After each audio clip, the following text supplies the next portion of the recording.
Good evening to the both of you. You know, those two people were two men, and the driver of that taxi allegedly tried to throw them out of his cab right here along the Kennedy Expressway, leaving them alone with their luggage on a rainy night, and it was almost close to midnight at the time.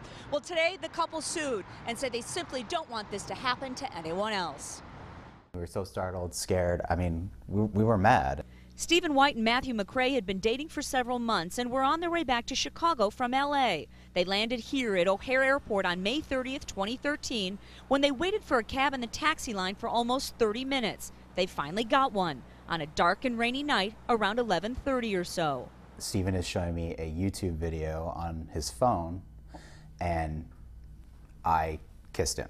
The driver of the Sun taxi, Jama Anshur, flashed the lights inside his taxi and said, "You can't do this is public transportation," pulls the cab over and asks us to get out of the cab on the expressway.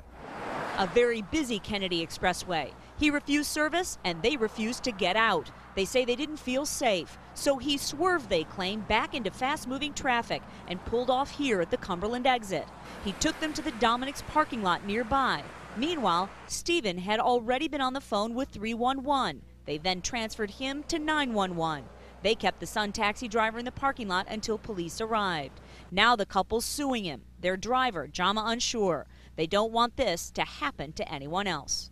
Even though in states like Illinois, where gays and lesbians are protected by the law, there is still discrimination, and there is still, there are people that are against us. And so I think it's just bringing more attention to the issue.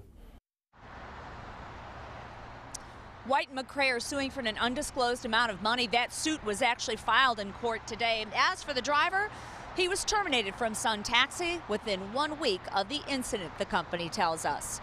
We're live along the Kennedy Expressway. Julie Unruh, WGN News.